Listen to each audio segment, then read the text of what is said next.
Pastor Óscar Ugarte, bienvenido una vez más a la plataforma del Ministerio Cristiano Logos. Como ya sabemos, nuestro expositor, el pastor Óscar Ugarte, él es pastor y representante de Asia aquí en Perú. Y bueno, con él tenemos la tercera clase el día de hoy de Cosmovisión Bíblica y Transformación. Pastor, bienvenido una vez más y toda suya la plataforma. Todos hemos venido a aprender, ¿no? Y como decía mi recordado pastor, amigo, mentor Atilio, el pastor Atilio decía, el que enseña aprende doble. Así que también los animo a que ustedes vayan replicando en sus iglesias lo que están aprendiendo aquí, así fresquito, puedan ver los videos, repasar las lecturas y puedan compartir, si no en la iglesia abiertamente, de pronto con un grupo especial de discipulado, de liderazgo, ir ya comentando algunas de las ideas que estamos compartiendo en este foro.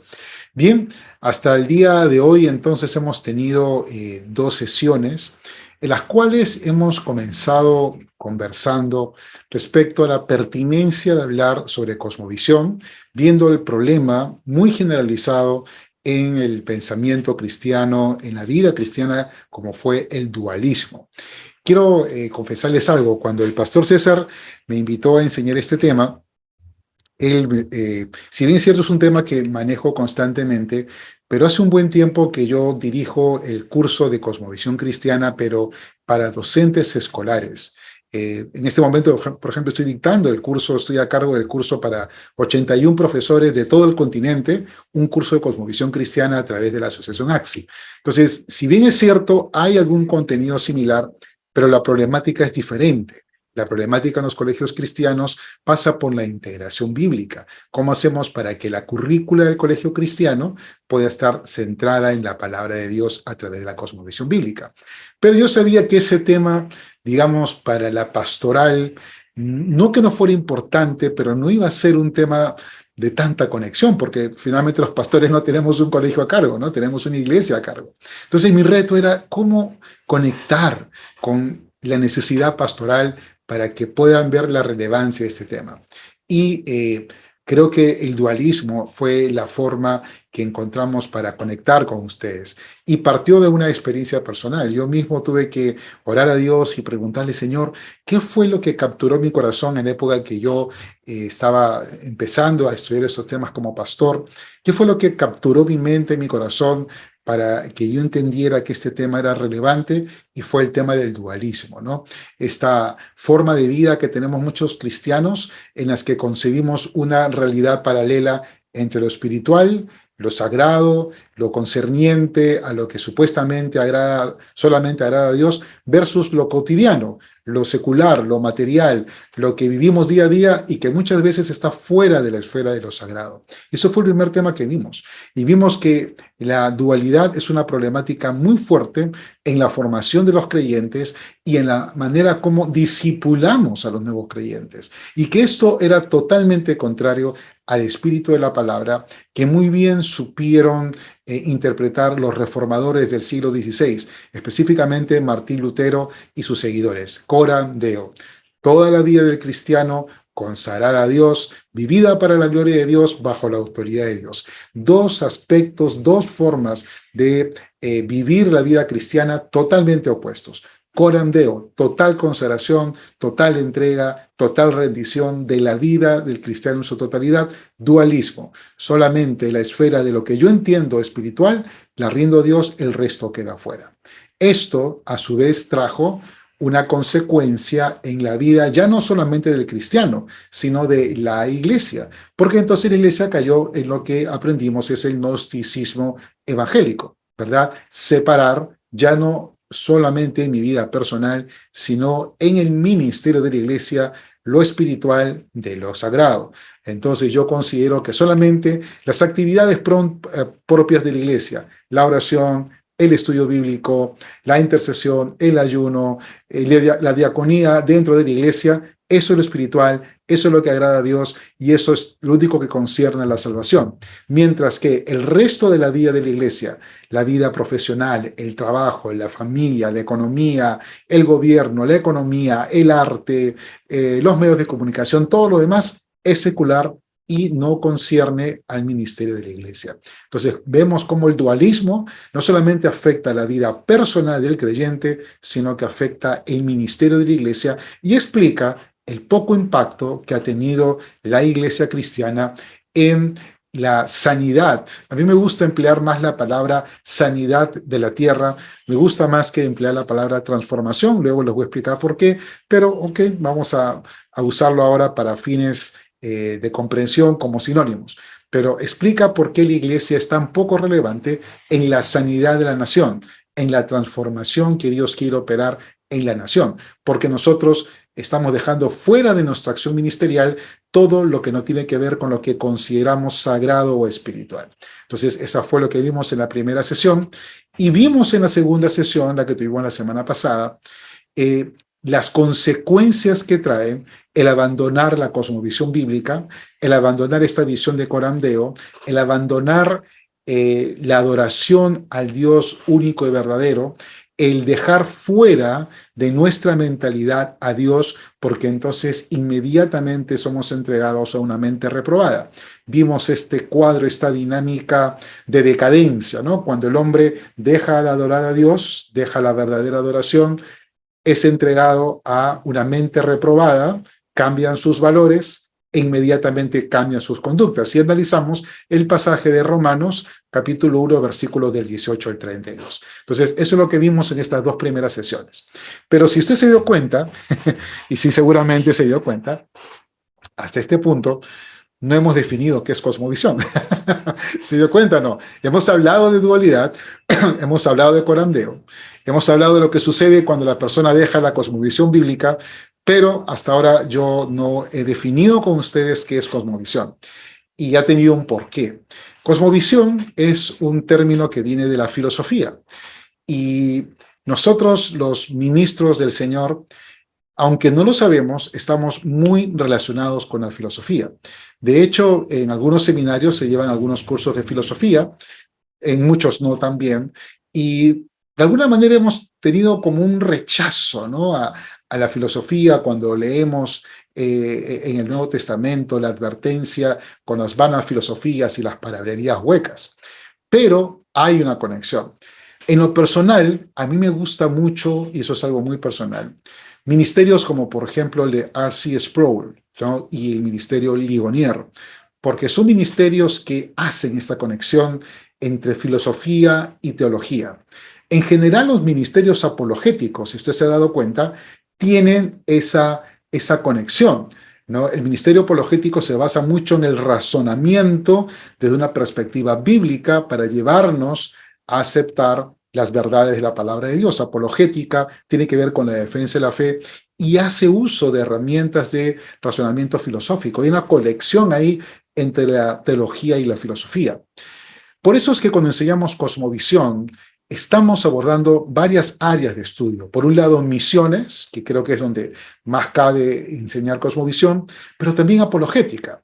Entonces, hoy día vamos a entrar ya de lleno a definir cosmovisión, a definir cómo funciona, a entender cómo funciona y a ver esta conexión entre la forma de pensamiento, lo que podríamos llamar filosofía, y la teología a través del estudio de cosmovisión. ¿Listos? Entonces, gracias hermano Mauro, bienvenido. Entonces vamos a empezar ya de lleno con esta clase, solamente quería hacer un recordaris en esta hora y vamos a entonces a empezar ya con la presentación de hoy. Por ahí vamos a tener algunas pausas para poder revisar algunas ideas. ¿Ok? ¿Listos? Vamos a ver que suene el audio. Listo. ¿Qué es una cosmovisión? ¿Qué es una cosmovisión? Si me siento un poco ronco, te cuento que en la mañana estuve enseñando justamente a un grupo de maestros la parte final del diplomado de cosmovisión. ¿Qué es una cosmovisión? Vamos a ver entonces esto. En primer lugar, quiero contarles o recordarles una historia reciente para ir entendiendo la importancia de la cosmovisión, no solamente en la vida de la iglesia, sino su consecuencia en la sociedad en general. Usted recuerda, ¿no? El año pasado murió este señor Abimael Guzmán, fundador de Sendero Luminoso, 86 años de vida. Este hombre fue el responsable, él y su camarilla, él y su grupo de seguidores, ¿no? De la muerte de 70.000 peruanos, ¿no? Durante la época terrorista. Él se levantó en armas contra la sociedad peruana, contra el Estado peruano, contra la autoridad. Ciertamente el Estado también reaccionó de mala manera muchas veces. Están probadas las denuncias, hay tantas denuncias de violación de derechos humanos, pero el causante de todo esto, el que comenzó toda esta insanía, fue este señor Abimael Guzmán. Produjo millones, miles de millones de dólares en pérdidas económicas, atraso, dolor, tragedia, ¿verdad? Lo que muchos no saben es que este señor fue profesor, fue un maestro universitario, él era filósofo y abogado y fue profesor de filosofía principalmente. Él se especializó en filosofía marxista, empezó su carrera universitaria en la Universidad San Agustín de Arequipa, pero hizo su base en la Universidad San Cristóbal de Huamán en Ayacucho. Allí se rodeó de otros maestros universitarios, ¿no? Ellos empezaron a discutir muchísimo, a debatir sobre marxismo, pero finalmente se apartaron del partido, los partidos comunistas de la época y fundaron el Partido Comunista del Perú, Sendero Luminoso.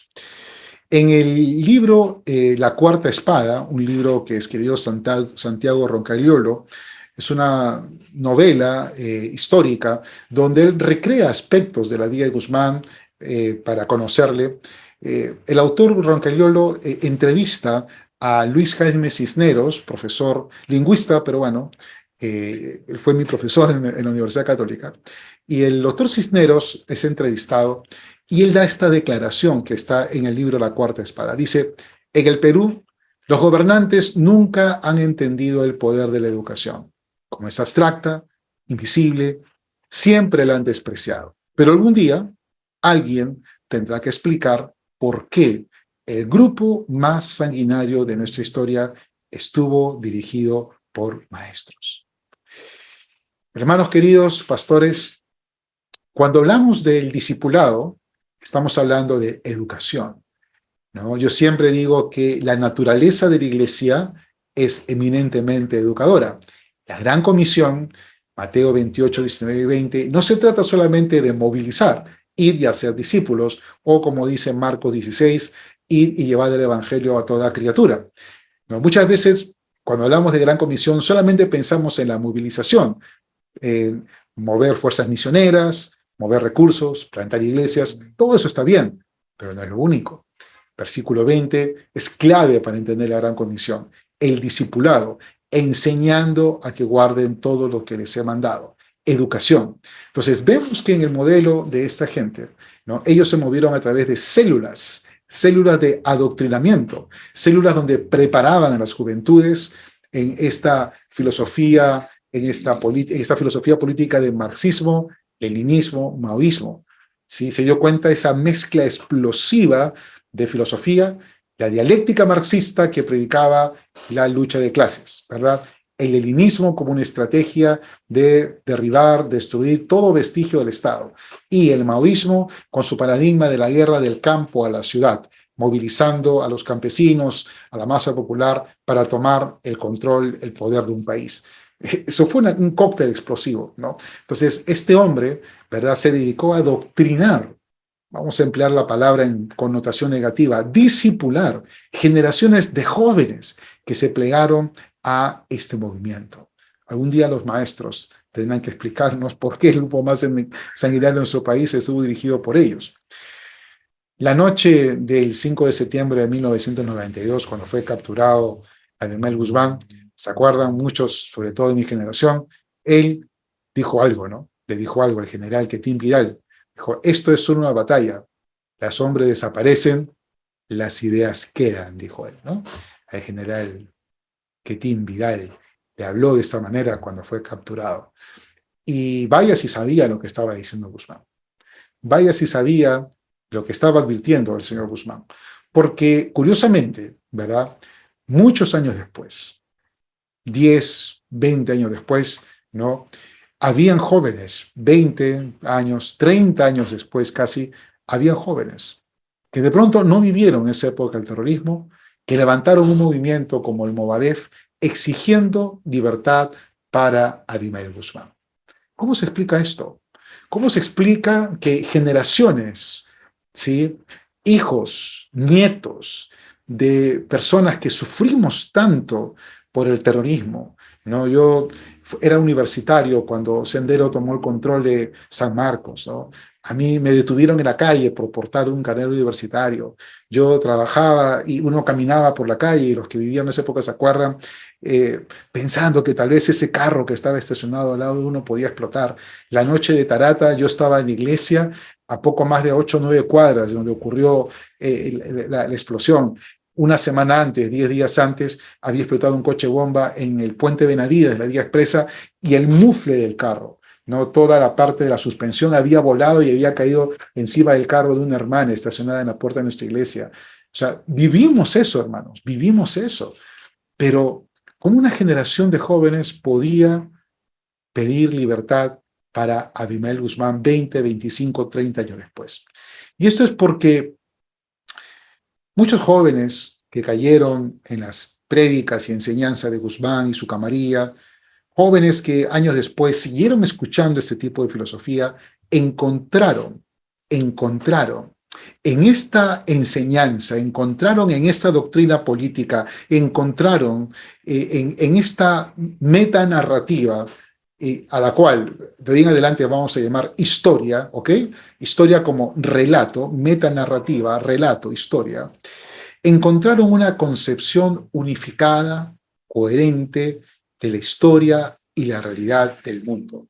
Encontraron una explicación a los fenómenos sociales, a por qué hay ricos y por qué hay pobres, por qué hay gente explotada, por qué no podemos acceder a servicios de calidad. Se les dio una narrativa, se les dio una historia, y para ellos esto les propició una concepción, una visión de la historia y la realidad, una cosmovisión. Al mismo tiempo, este tipo de doctrinas, y en general todas las doctrinas, todas las cosmovisiones, le dan a la persona una meta definida por la cual trabajar, vivir o aún morir. Una doctrina, un relato, una metanarrativa, una cosmovisión, también procura un llamado a todas las personas a integrarse a una fraternidad común más allá de la propia parentela, y también proporciona un sentido de compromiso para compartir con otros, sobre todo con los desesperados, noticias de esperanza. Hay cambios a la vista, se puede cambiar la situación. Aquí está la quinta esencia de la verdad. Esta es la doctrina que va a liberar a los pueblos, dicen estas filosofías políticas. Sí, los hombres pasan, las ideas quedan, dijo Guzmán, y vaya que lo hemos vivido en este país hasta el día de hoy. Queridos hermanos, estamos enfrentándonos entonces a historias, relatos, metanarrativas, explicaciones del mundo, visiones de la realidad, interpretaciones de la realidad que tejen poderosos argumentos que llaman la atención de jóvenes y de no tan jóvenes, que llaman la atención de personas que pueden adherirse a estos momentos, a estos movimientos, que reclaman transformación. Entonces, queridos hermanos, es cuando debemos entender la importancia, ya no solamente teológica, ya no solamente de discipulado, sino de alcance social, que significa abrazar una cosmovisión correcta y discipular desde ella a toda una nación. Vamos a ir viendo ya entonces los primeros conceptos de cosmovisión, y qué mejor que hacerlo de boca del propio maestro, Darrell Miller. Así que vamos a escuchar su propia historia de cómo él se acercó a la cosmovisión. ¿De acuerdo? Entonces, me confirman que se escuche, por favor, cuando lance el video. ¿Se escucha? Sí se escucha, pastor. Darrell, yo siento que tú enseñas acerca de la cosmovisión de una manera en que muy poca gente lo hace, no como un concepto abstracto, no como un conocimiento teórico o una doctrina, sino muy práctico, como como algo que tiene un verdadero impacto y consecuencias en nuestras vidas y en nuestra cultura. Am, Esta próxima sesión se titula El poder de la historia. Háblanos un poco acerca del concepto de cosmovisión y de lo que significa para ti. ¿Cómo lo vas a desarrollar en esta sesión? Bueno, mi entendimiento de lo que es una cosmovisión ocurrió cuando estuve en la comunidad Labre. Nunca antes había escuchado la palabra ni la frase cosmovisión. No sabía que existían las cosmovisiones. Y nunca olvidaré una conversación con Udo Middleman, un abogado alemán. Una noche que estábamos cenando juntos en su casa y en medio de la conversación, Udo se volteó hacia mí y me dijo: Darrow, el cristianismo es verdadero, aun si tú no lo creyeras. Por aquel entonces yo había sido cristiano durante unos 13 o 14 años. Había sido discipulado en la cruzada estudiantil y profesional para Cristo en vida joven. Había formado parte de una iglesia evangélica tradicional. Había asistido al seminario y me habían enseñado que el cristianismo es verdadero porque yo lo había creído. Y ahora alguien me decía que es verdadero aun si yo no lo creyera. Esto causó una crisis en mi fe. No dormí en 2 noches enteras. Y finalmente entendí lo que me había dicho. Lo que me había dicho era que el cristianismo es verdadero, aunque nadie en el mundo creyera en él. Esa fue una profunda revelación para mí. Y llegué a darme cuenta de que, aunque había sido cristiano por muchos años, yo no estaba pensando como cristiano. Estaba pensando como un secularista. Yo había crecido en los Estados Unidos, asistido a escuelas públicas, había visto televisión, había mirado películas y había aprendido el lenguaje del materialismo secular. Yo tenía un corazón nacido de nuevo, pero mi mente no había nacido de nuevo. Y eso fue un shock para mí. Fue en ese punto que me di cuenta de que yo tenía una cosmovisión, pero que no era una cosmovisión bíblica, pero que le estaba dando forma a todo en mi vida. En mi caso, viniendo de la cultura occidental, tenía un corazón nacido de nuevo, pero una mentalidad atea y materialista. Y en el día de hoy, los jóvenes cristianos occidentales no tienen una mentalidad moderna, sino que tienen una mentalidad posmoderna. Y esta tiene influencia en todo lo que piensan acerca de la vida, incluso lo que significa ser un cristiano, lo que es la iglesia y cuál es el rol de la iglesia en la sociedad. Todas estas cosas están siendo puestas en las mentes de los jóvenes occidentales el día de hoy por el posmodernismo. Los cristianos más viejos en nuestro tiempo han sido formados por el modernismo y la gente en países los subdesarrollados en gran manera por el animismo. Ujú. Y esto es algo que captaste simplemente por Así ser parte es. de la sociedad. Si no hay discipulado en la iglesia a este nivel, no hay cambio. No hay cambio, y es por eso que llegar a entender no solo el concepto, sino el poder de una cosmovisión es tan importante. Y por esta razón es que debemos discipular a la gente, no solo en las disciplinas espirituales, sino que también tenemos que discipular a las personas a nivel de la cultura. Porque si la gente no es discipulada a este nivel, podrán tener un corazón nacido de nuevo, pero su mentalidad estará dominada por su vida. Qué palabras tan tremendas de Darrell Meyer. Yo me identifiqué plenamente con estas palabras. He tenido la bendición de conocerle, de pasar tiempo con él aquí en Estados Unidos. Y yo recuerdo la primera vez que le conocí, fuimos a almorzar con él y con la pastora Alicia Estramadoiro. Me invitó a almorzar con Darrell. Y yo le dije algo a Darrell, esa vez lo conocí, le dije: Darrell, le dije, antes de leer tu libro, de escuchar tus lecciones, yo amaba a Dios con todo mi corazón, pero no con toda mi mente. Después que empecé a estudiar sobre cosmovisión, aprendí la necesidad de amar a Dios con toda mi mente y en eso estoy, ¿no? Y Darrell lo dice muy bien. Él era un ateo funcional. Y saben, hermanos, esa es la consecuencia del dualismo. Y esa es la consecuencia y la vida de mucha gente en la iglesia.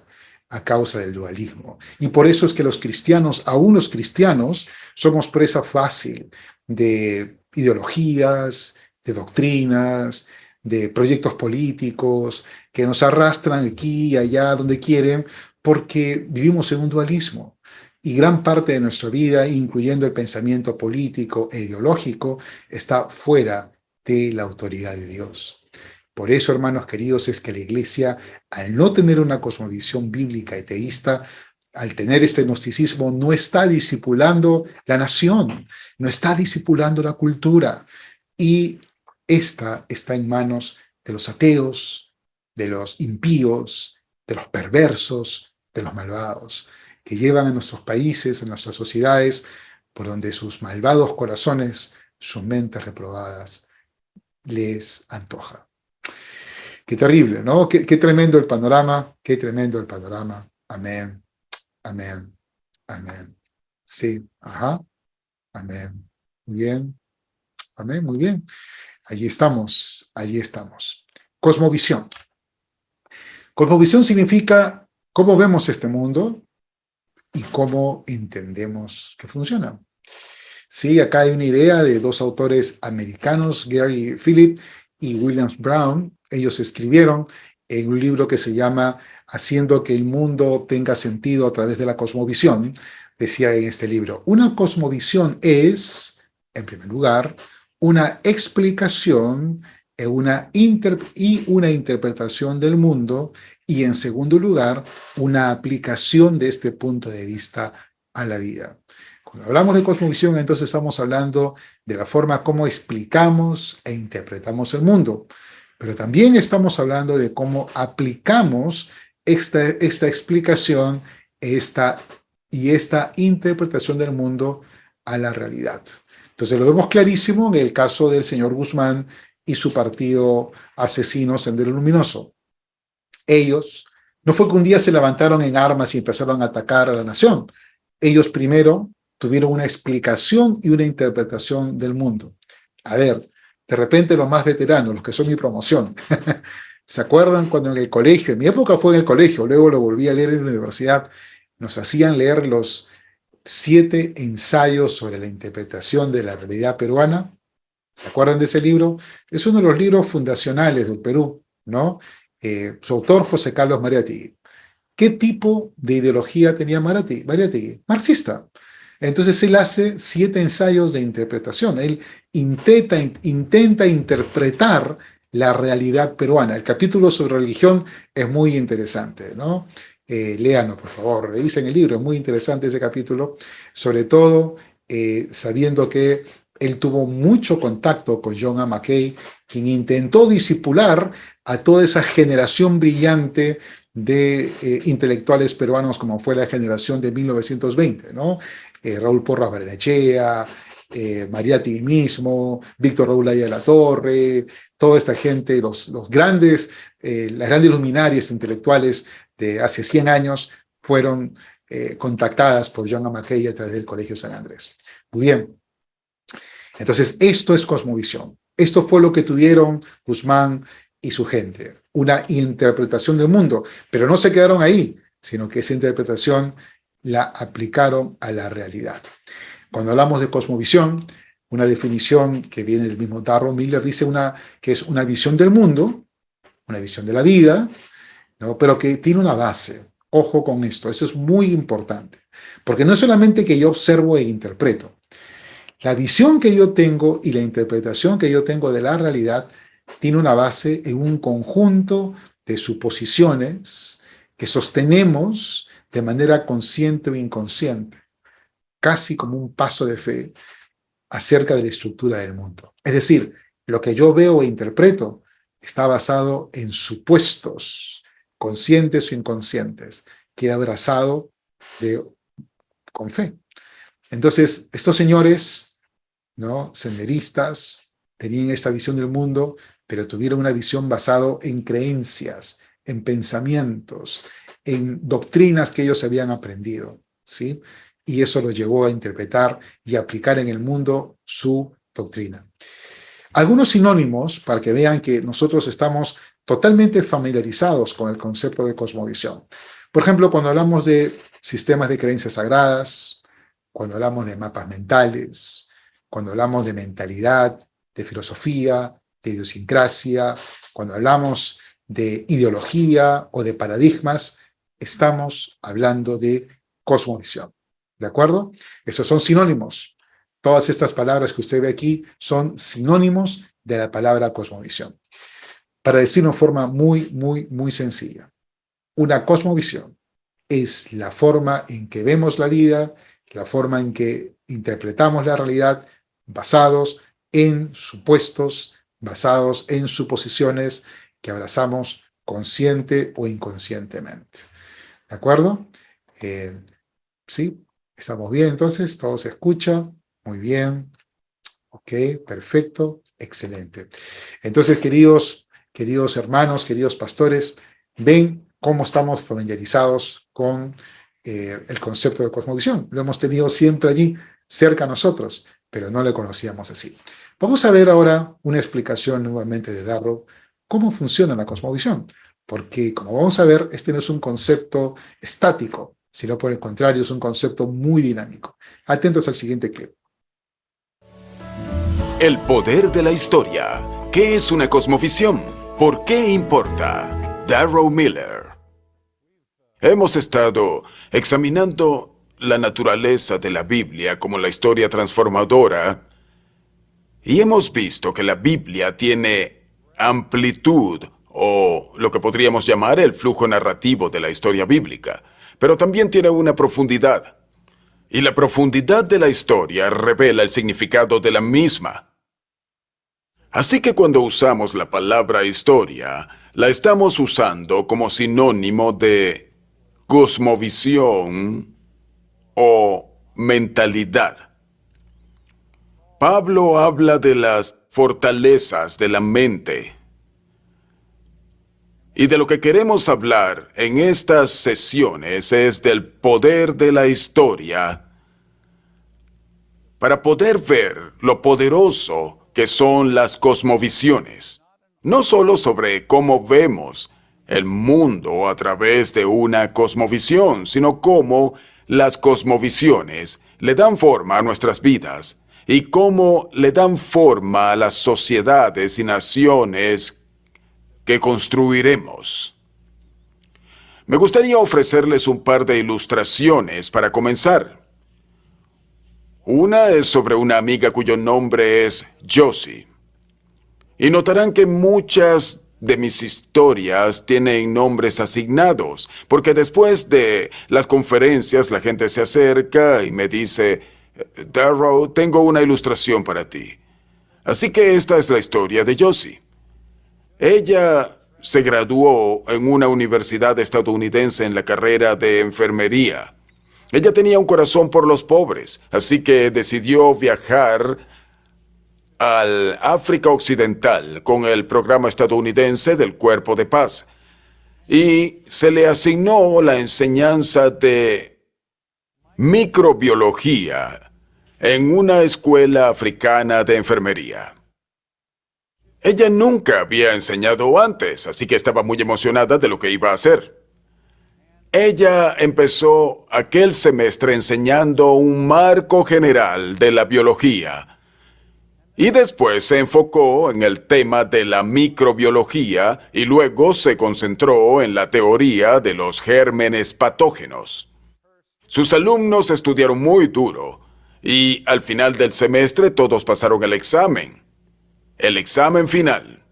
Josie estaba muy contenta de que ellos lo hubieran hecho también y de que su primera oportunidad de enseñanza hubiera salido también. Pero les pidió a sus alumnos que hicieran una evaluación del curso para que la próxima vez que enseñara pudiera hacerlo mejor. Durante la evaluación, una de las estudiantes levantó la mano y dijo, señorita Josie, gracias por enseñarnos lo que la gente blanca cree acerca de cómo nos enfermamos. Ahora, ¿le gustaría saber cómo es que las personas verdaderamente se enferman? Josie estaba sorprendida porque todo lo que había enseñado durante el semestre era cómo la gente realmente se enferma. Y ella dijo, sí, dime cómo es que la gente realmente se enferma. Entonces, Esta estudiante africana de enfermería le dijo, aquí en África entendemos que hay un ámbito espiritual. Y alguien puede poner una maldición sobre ti, y esa maldición puede enfermarte. O también hay brujas, y las brujas salen de noche y vuelan hasta tu casa, entran a tu habitación y te muerden en la espalda. Y así es realmente como te enfermas. ¿Qué fue lo que Josie no tomó en cuenta cuando comenzó a impartir el curso? No tomó en cuenta la cosmovisión. De hecho, ella nunca había escuchado el término. De hecho, fue años después que oyó mi enseñanza que por primera vez en su vida escuchó la palabra cosmovisión y comenzó a hacer la conexión con esos años cuando enseñaba en África y cómo había una desconexión entre lo que ella estaba enseñando y lo que los alumnos estaban oyendo. Yo sí era una materialista y veía la enfermedad desde una perspectiva materialista. Y desde una perspectiva materialista, todo tiene que ser definido en términos materiales. Así que la raíz de una enfermedad física siempre es una condición física y la solución para los problemas físicos es usar drogas o navajas. Sus estudiantes creían que hay un ámbito espiritual y que podría haber causas espirituales para las enfermedades físicas. Esto estaba más allá de la imaginación de Josie o de su mentalidad occidental. La historia de Josie creo que es una historia que a todos nos ha pasado. No se preocupen que yo les voy a pasar el video completo, es parte del material que ustedes van a observar. Son varios videos, no es uno solo. No se preocupe, eso se les va a pasar con los materiales, no se preocupen. Acá no podemos ver todo el video, acá vemos algunos clips que yo edito para ustedes. Les decía, la historia de Josie es una historia que creo que, sobre todo aquellos que hemos hecho misiones, nos ha tocado más de una vez enfrentar, ¿verdad? Cuando llevamos, por ejemplo, en nuestro caso, el mensaje del Evangelio, nos enfrentamos con creencias muy arraigadas en las personas, lo que llamamos las supersticiones. Yo recuerdo una vez, estaba en un hospital esperando que me atiendan, y escuché la conversación de dos señoritas que eran enfermeras, ¿no? Estaban haciendo prácticas en este hospital. Ellas eran ya profesionales próximas a graduarse. Y una le decía a la otra, ¿sabes qué? Llego a casa muy cansada, muy agotada, pero entre los estudios y la práctica, pero no puedo dormir, le decía. No puedo dormir, me cuesta mucho dormir, me siento asustada, nerviosa, no puedo dormir. Su compañera, ¿no? Otra enfermera también como ella, le dijo, mira, amiguita, lo que pasa es que hay malas vibras en tu cuarto. Hay malas vibras. Lo que tienes que hacer es conseguirte sábila y otra planta, y con eso golpear la puerta varias veces y sacudir, y así se van a ir las malas vibras del cuarto.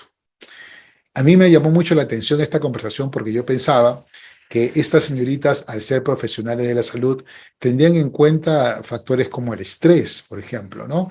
La ansiedad que se puede generar cuando una persona está sometida a mucha exigencia, como era el caso de estas señoritas. Y eso, por supuesto, trae trastornos como los problemas del sueño.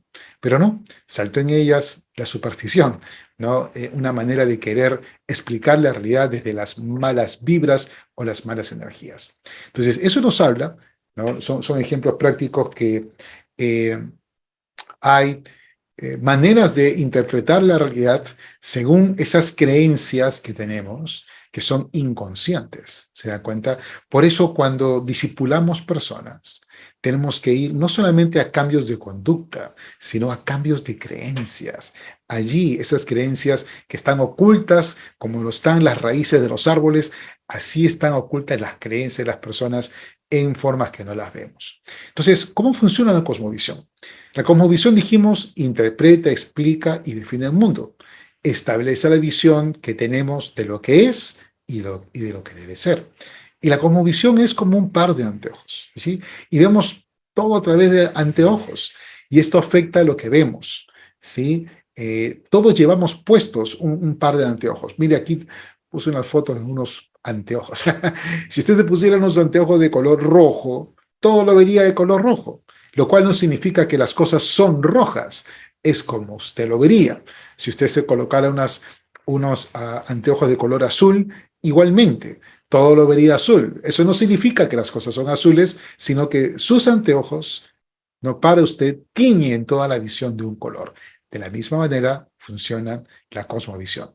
La cosmovisión imperante en una cultura, es decir, la cosmovisión que la mayoría de personas abraza y que entiende que es la manera correcta de ver la realidad, funcionan así, como un par de anteojeras, como un par de lentes. Pero también la cosmovisión es como un mapa. Es como un mapa que nos guía en un viaje.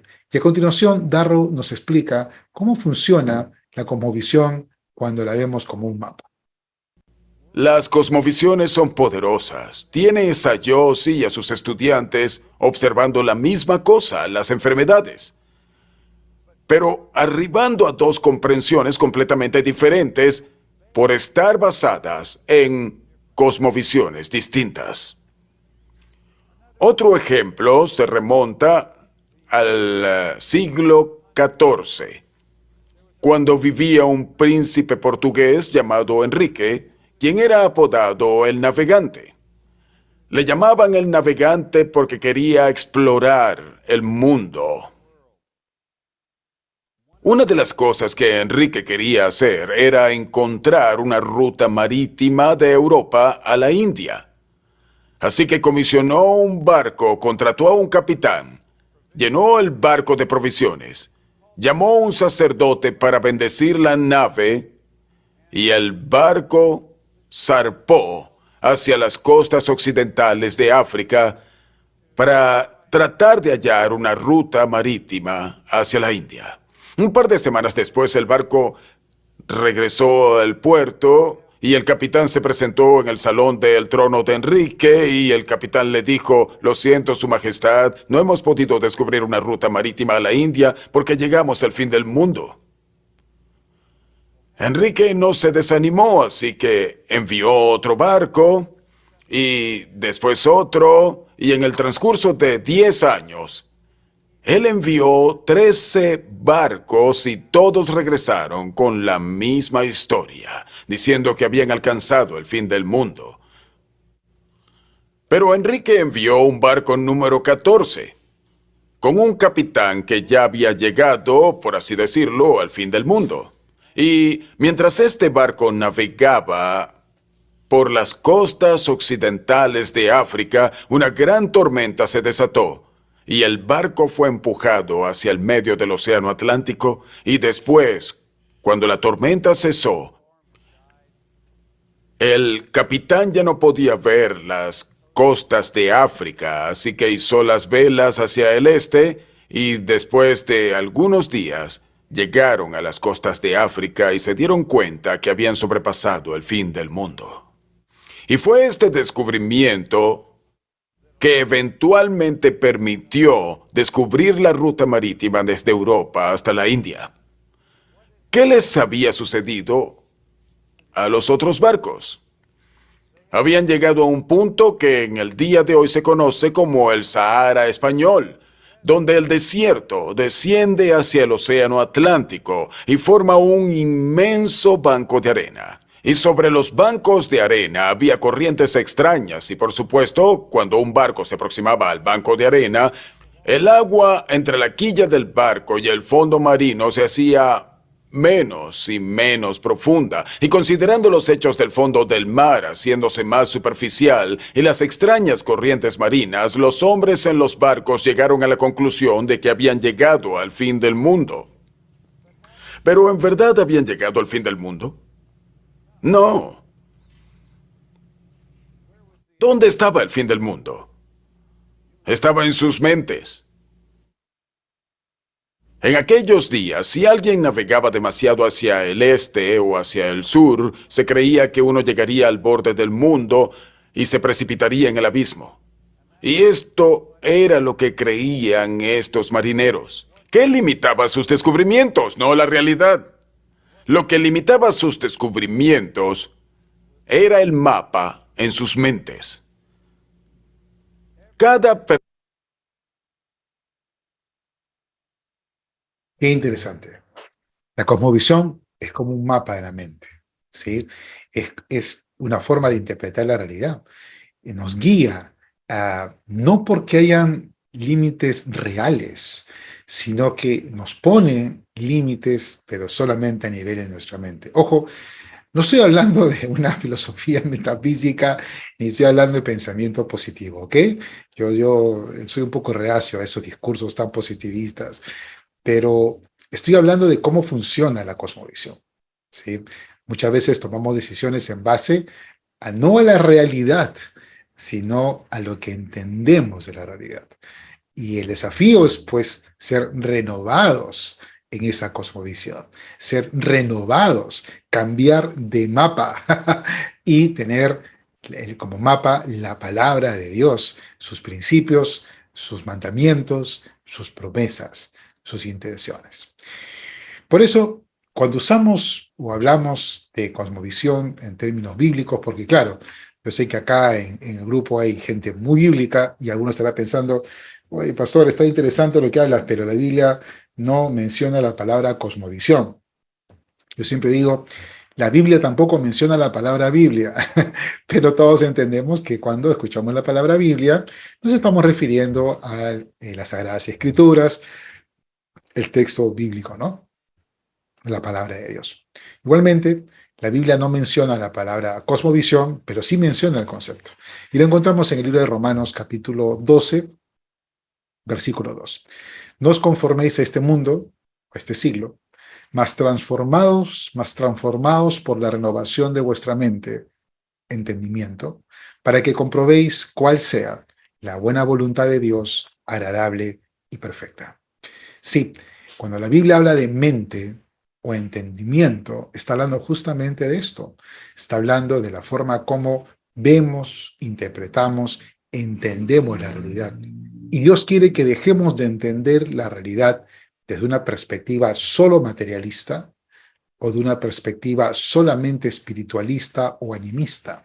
Quiere que dejemos de ver la realidad en una perspectiva dualista para verlo todo desde una perspectiva de rendición a Dios corandeo, una perspectiva de cosmovisión bíblica, una mente bíblica.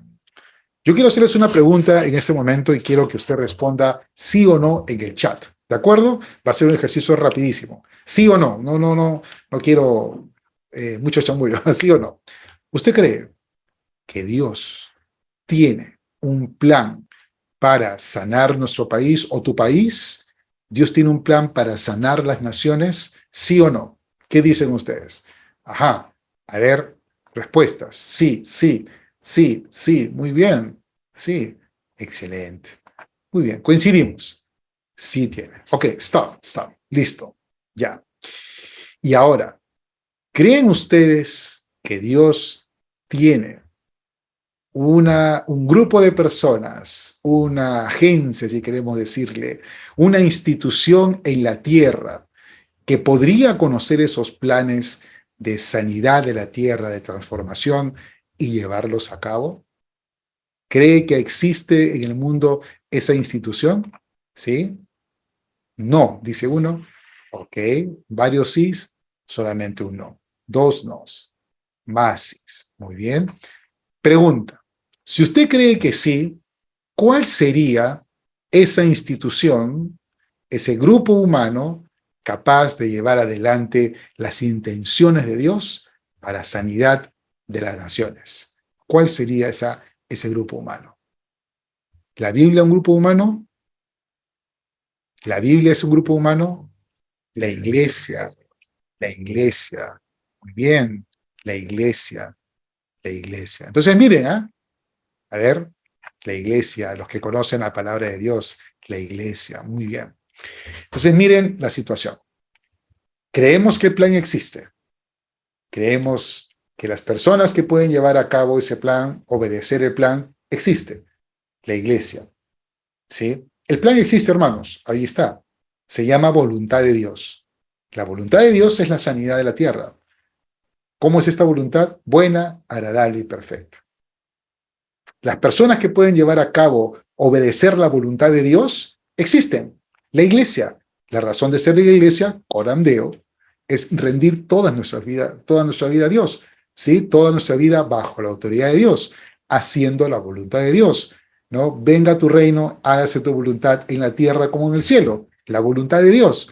¿Quiénes deben vivir así? La iglesia. Entonces, el plan existe, la voluntad de Dios está, la gente existe, la iglesia.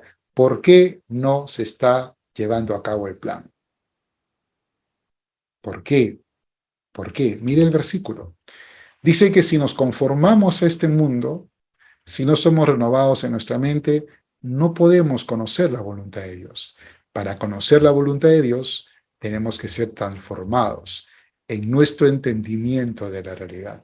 Tenemos que ser renovados en nuestra cosmovisión.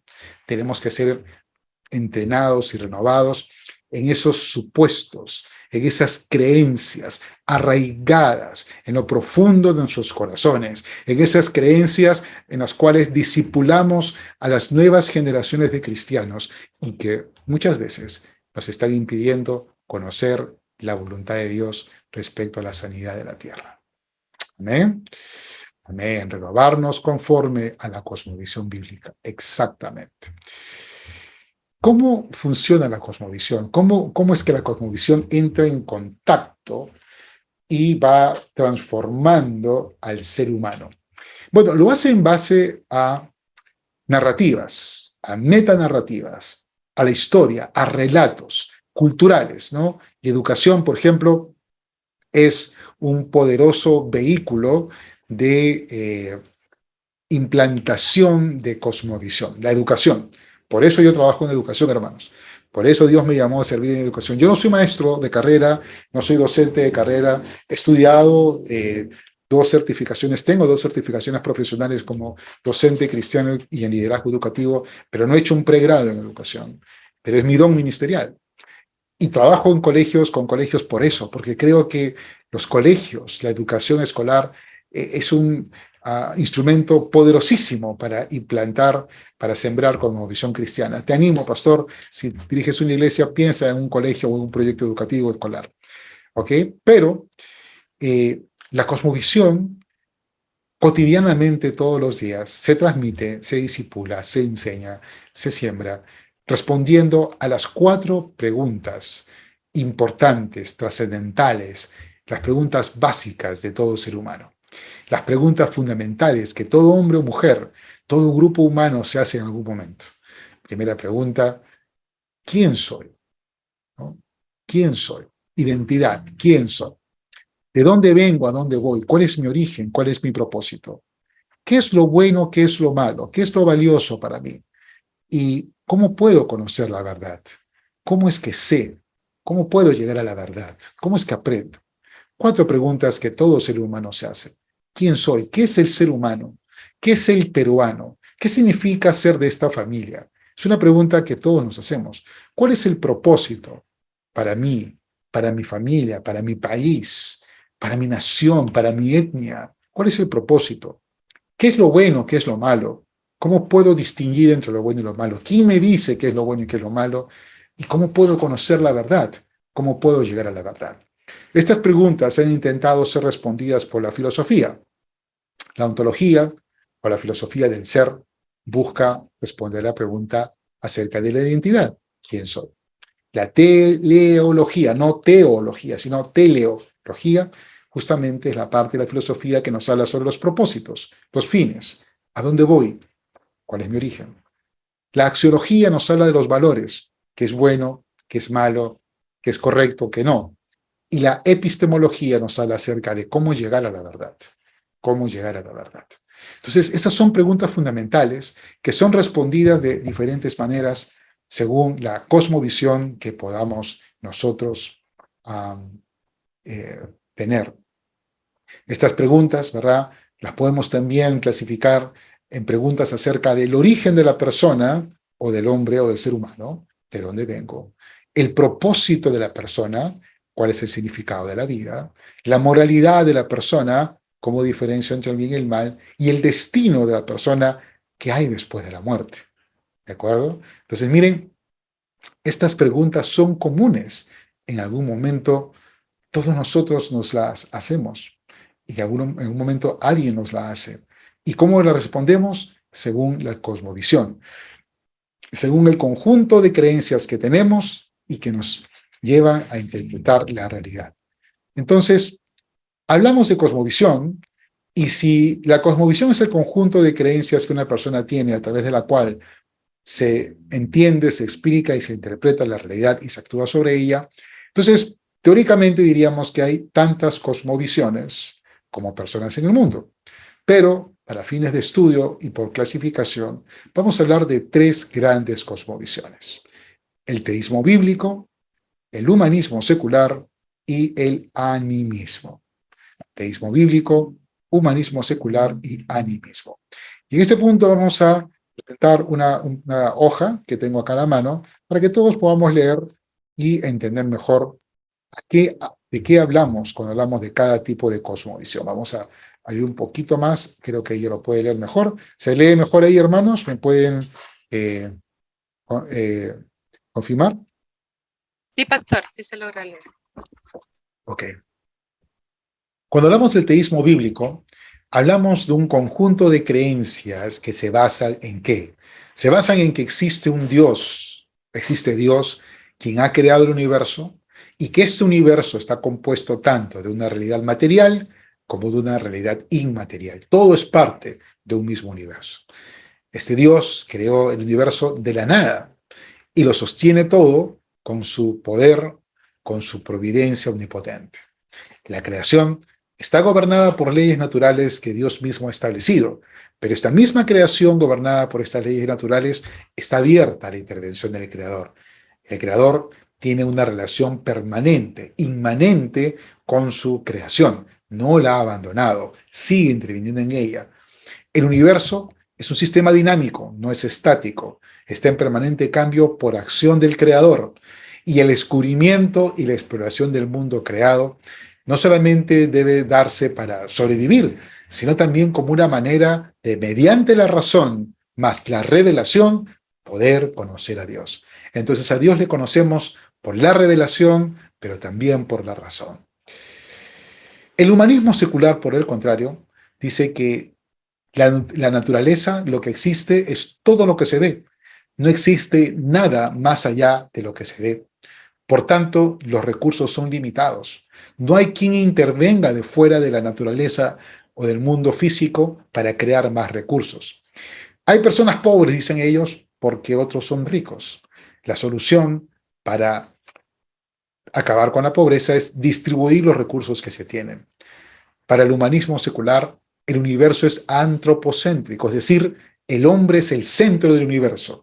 El Dios del universo es el ser humano y, por tanto, todo el universo existe solamente para el ser humano. El humanismo secular nos dice que la Tierra es como una nave espacial que vuela velozmente hacia su inminente destrucción. El destino final de la Tierra es chocar con un meteorito, explotar en pedazos por acción de una guerra nuclear. Para el humanismo secular, la materia es lo único que importa. No hay nada más allá de la materia. La materia no se crea ni se destruye, dicen ellos, solo se transforma al igual que la energía, o en otros términos, en palabras de Carl Sagan, el famoso astrónomo de los años 70, 80, el universo es todo lo que siempre fue, siempre es y siempre será, el universo material. Existen leyes naturales, pero no hay ninguna fuerza trascendente fuera de la naturaleza que pueda actuar sobre estas leyes. No hay creador, por lo tanto, el universo solo se gobierna por las leyes de la física y la química. El hombre puede razonar, por lo tanto, no hay nada trascendente fuera de su razón que se pueda descubrir. El animismo, ¿sí? El animismo está basado en la creencia de que todo es espiritual y que lo material es ilusión, realmente no existe. Todo está vivificado por el mundo de los espíritus. El mundo es solo lo invisible. La verdad está oculta. Todo es misterio. Nunca podremos llegar a conocer la verdad porque es algo misterioso. El universo está vivo, es biométrico, existe para sí mismo. Cada elemento del universo tiene vida. El agua, las plantas, las montañas, los animales tienen vida espiritual, me refiero. Tienen una vida espiritual, tienen una conformación espiritual. Los recursos son limitados. No hay forma de crear nuevos recursos. No existen leyes naturales, porque todo está sujeto al destino, al capricho de los dioses. La riqueza, el amor, la amistad, la belleza, la salud están limitados, ya que el universo se mueve por las fuerzas de dioses caprichosos. Hoy día tú amas a tu esposa, pero mañana viene Cupido y te lanza una flecha caprichosamente y te enamoras de otra mujer. Entonces es imposible que apelemos al amor para toda la vida, porque todo está sujeto al capricho de los dioses. Por tanto, el fatalismo reina.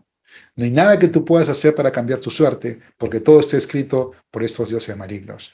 El universo, finalmente, es un Dios al cual hay que adorar, aún a costa del sacrificio humano.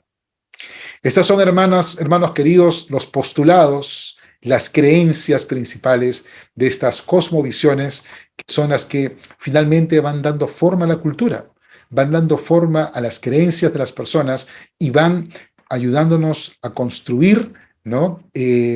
Las sociedades que tenemos. ¿Cuál es la cosmovisión imperante de una sociedad? Aquella que ha sido abrazada mayoritariamente por la misma sociedad. En el caso de los países de Latinoamérica, donde vivimos la mayoría de asistentes aquí, ¿cuál será esta cosmovisión imperante? ¿Somos un pueblo mayoritariamente teísta? ¿Qué dice usted? ¿O somos un pueblo que se mece entre el materialismo, el humanismo y las supersticiones animistas? ¿Cuál es la cosmovisión imperante en nuestra sociedad? ¿Y cómo estamos como iglesia discipulando, enfrentando esas cosmovisiones? Vamos a ver algunos ejemplos prácticos de aplicación de estos conceptos de cosmovisiones. Por ejemplo, hablemos del ser humano. Hablemos del ser humano. Voy a tomar un poquito de agua caliente. Hablemos del ser humano. Para el animismo, para esta concepción espiritualista, ¿no? Casi espiritista, pero espiritualista, el ser humano es un espíritu encerrado en un cuerpo. El ser humano es una encarnación temporal de un espíritu inmortal que va pasando de cuerpo a cuerpo, a veces de un cuerpo animal a un cuerpo humano, o a veces se transforma en un río o en un árbol. Dependiendo cómo haya sido su conducta anterior, se va purificando a través de la reencarnación. Eso es un ser humano para el animismo, un espíritu encerrado en un cuerpo. Para el materialismo, para el humanismo secular, el ser humano es solo un gran consumidor de recursos. Es una boca y un estómago para llenar. Es una persona hecha para consumir. Es una persona, ¿verdad?, que se mueve en un ciclo de vida determinado. Nace, crece, se reproduce y muere, y se acabó. Su única distinción con el ser humano es que tiene un pulgar que se opone a los otros 4 dedos, no a diferencia de los primates que no tienen esta función de la mano. Nada más. Y ha desarrollado lenguaje y tiene un cerebro más grande, pero después es un animal como cualquier otro, dicen los humanistas seculares. Muere el hombre, se acabó la vida, no hay nada más que hacer. Pero para la cosmovisión teísta, ¿qué es el ser humano? El ser humano es la imagen y semejanza de Dios. El ser humano tiene una mente y un corazón con el cual puede amar a Dios y puede amar a su prójimo. El ser humano, a pesar de la caída en pecado, es redimible y Dios, de hecho, ha pagado un gran precio para poder salvar a ese ser humano. El ser humano es la joya de la creación.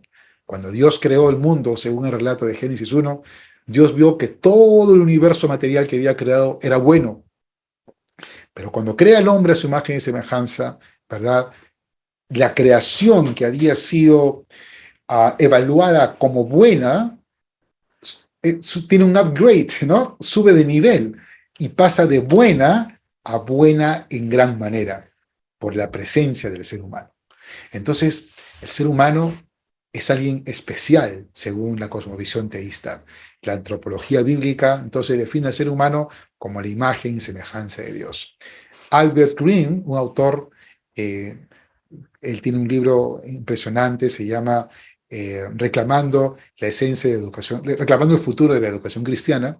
Él dice en su libro un concepto de imagen y semejanza que a mí siempre me conmueve. Él decía que imagen y semejanza de Dios significa que el hombre se parece a Dios, tiene la imagen de Dios, ¿no? Representa a Dios, perdón, representa a Dios.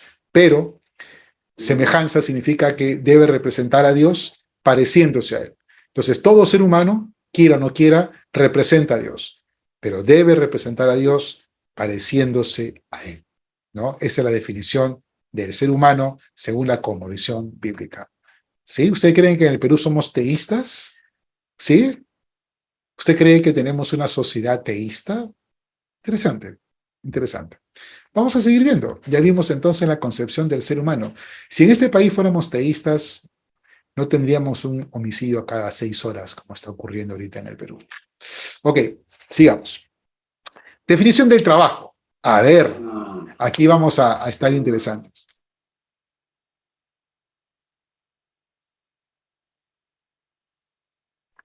Ok, definición del trabajo. A ver, ¿qué es el trabajo? Hay una mentalidad que dice que el trabajo es una pesada carga, ¿no? Una pesada carga. O sea, si no trabajas, no comes, pues. Es más, algunos piensan que si no hubiera sido por Adán, no trabajaríamos. Porque como Dios dijo, no, ahora comerás con el sudor de tu frente, ¿no? Entonces, hay gente que piensa que el trabajo es casi, casi un castigo de Dios. Otra gente piensa que el trabajo es un intercambio. Tú me das tu tiempo, tu expertise, tu formación profesional, tus habilidades, y yo te doy dinero. O también yo pongo, ¿no?, mi preparación, mis habilidades, mis dones en el mercado laboral y veo quién me ofrece más y yo tomo la mejor oferta. Entonces es un intercambio, trabajo por dinero, tiempo, fuerza por plata, ¿no? Entonces en esta lógica cabe que si tú me pagas más, yo trabajo más. Si tú me pagas bien, yo trabajo bien. Si tú me pagas mal, yo trabajo mal. Si tú me pagas poco, yo trabajo poco. ¿Ah? ¿Qué cosmovisiones serán esas? Pero hay un tercer grupo de personas. Aquellos que creen que el trabajo es una bendición de Dios. Cuando en Génesis 1, 26, 27, Dios bendice al hombre, le da trabajo, ¿no? Dice la Biblia, Dios bendijo al hombre y le dijo, anda, hijito, descansa. ¿Ah? Anda ahí al paraíso que te he preparado, tiende tu hamaca, ¿no? Ábrete un coco, tómate tu agüita de coco y descansa. No, Dios bendijo al hombre y le dio trabajo. Multiplícate, sácale jugo a la creación, fructifica. Trabajo. Amén. Trabajo. Y luego en Génesis 2, vemos que Dios pone al hombre en el huerto del Edén y ¿qué hace? Le da trabajo. Ven, Adán, ven acá. Vas a ponerle nombre a todos los animales que he creado. Pero yo te voy a ayudar, le dijo Dios. Te voy a traer a los animales. Y la Biblia dice que el hombre le puso nombre a los animales que Jehová le trajo. Entonces ahí vemos, es un esfuerzo compartido. Dios trae los animales, el hombre le pone nombre. Y luego, ¿verdad? Cuando ya es creada la mujer, dice la Biblia que Dios puso al hombre en el huerto del Edén para que lo labrara y lo cuidara. Trabajo. Entonces, hermanos queridos, el trabajo es una bendición. El trabajo es esa oportunidad que Dios nos da de ser co-creadores con Él, de bienes, de servicios, de actividades que bendicen a otros, pero que sobre todo deben de glorificar a Dios. ¿Cuál es tu concepto de trabajo? ¿Cuál es tu concepto de trabajo? ¿El trabajo para ti es una carga? ¿Tienes que trabajar? ¿Cuántas personas sufren de la depresión del domingo a las 6 de la tarde. ¿Escuchó usted hablar de eso o no? De la depresión del domingo a las 6 de la tarde. Sí, mucha gente se deprime el domingo a las 6 de la tarde porque dice, oh no, mañana es lunes, hay que ir a trabajar. ¿Verdad? Muchas personas creen que Dios, cuando creó al hombre, lo puso en el huerto del Edén, ¿no? Y le dio una guitarra para que pudiera cantar lindos salmos para Dios. No, hermano. Dios no le dio una guitarra al hombre en el huerto del Edén, le dio un pico, una pala, un rastrillo, una lámpara para que labre y cuide el huerto. Pregunta, ¿somos teístas en nuestra sociedad? Ese es el concepto que tenemos en el Perú, en América Latina, del trabajo. Ajá, muy bien, muy bien. Sí, pero el trabajo ya estaba, hermanos. Ah, muy bien, ok, perfecto. Ahí pueden seguir discutiendo en el chat. Pero la realidad, hermanos queridos, es que el trabajo es una bendición. El trabajo jamás fue una maldición. El trabajo fue dado antes de la caída. Es una de las instituciones, juntamente con la religión y el matrimonio, instituciones que fueron puestas por Dios antes de la caída. Por eso son intrínsecamente humanas. Por eso el hombre, a donde fue después de la caída, a donde llegó, llevó consigo esas instituciones en su corazón. El trabajo, la familia y la religión. Pero bueno, eso es otro tema. Muy bien, sigamos. ¿Qué es el medio ambiente? ¿Qué es el medio ambiente? Para los animistas, el medio ambiente es Dios, es un Dios al cual hay que adorar. Los árboles, los ríos, las plantas, las montañas, los animales silvestres, son dioses. Hay que adorarlos, no hay que tocarlos, no hay que aprovechar ningún recurso del medio ambiente porque todo eso constituye Dios. En cambio, para el materialista, para el secularista, para el humanista, hay que depredar el medio ambiente. Hay que sacarle jugo, aprovechar. No importa si contamino el mar por sacar petróleo. No importa si contamino ríos por sacar minerales de la montaña. No importa. Lo importante es aprovechar a cualquier costo el recurso natural. Pero para quien tiene una cosmovisión cristiana, sabemos que la creación constituye una forma de revelación de Dios, la revelación general, pero también nos ha sido dado para cuidar, proteger, sí, para aprovechar los recursos, ¿verdad? Pero cuidando, glorificando a Dios en ese proceso. ¿Se da cuenta? ¿Qué tipo de cosmovisión impera en nuestro país? Por un lado, ¿no? Actividad extractiva, como por ejemplo la minería ilegal en Madre de Dios, gente que contamina los ríos, que tala los bosques de manera indiscriminada para enriquecerse. Pero por otro lado también tenemos los famosos movimientos ecologistas, ¿no? Que quieren impedir el desarrollo de actividades extractivas, productivas, en nombre de la naturaleza. Se da cuenta que la iglesia tiene que hacer un trabajo allí de discipular la nación, de discipular las creencias, para no ser ni animistas ni extractivistas seculares, sino para poder aprovechar debidamente los recursos que Dios ha puesto en este país. ¿De acuerdo? Muy bien.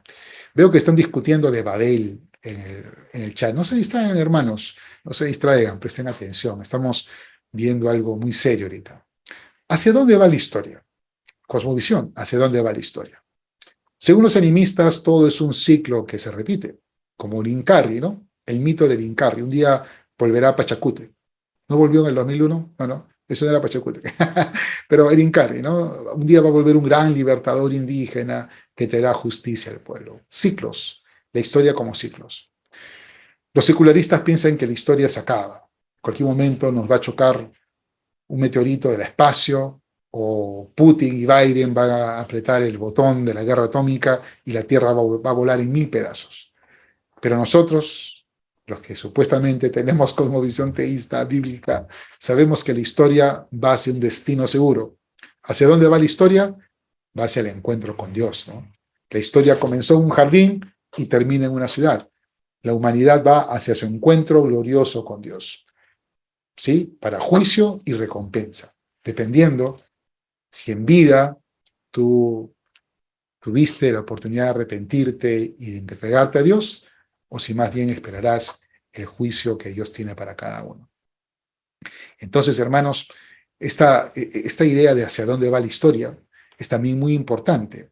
Mucha gente, aún en la iglesia, piensa que la historia humana va hacia la destrucción. No, hermanos, nosotros vamos hacia un encuentro glorioso con el Señor. Por eso Pablo decía de que él trabajaba y se esforzaba para presentar perfecto a todo hombre en Cristo.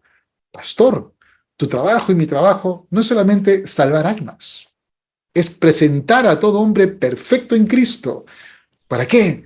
Para que el día del telos, el día en que nos presentemos ante Dios, podamos presentar a nuestros hermanos, ¿verdad?, maduros en el Señor. Ese es el día glorioso que nos espera. ¿Existe lo bueno y lo malo? Bueno, los animistas piensan que en todo lo bueno hay algo malo, en todo lo malo hay algo bueno. Lo bueno y lo malo está definido por el capricho de los dioses. Lo bueno y lo malo depende del Dios al cual adoras. Los humanistas seculares son aún peor, ¿verdad? Ellos piensan que todo depende del color del cristal con que miran las cosas.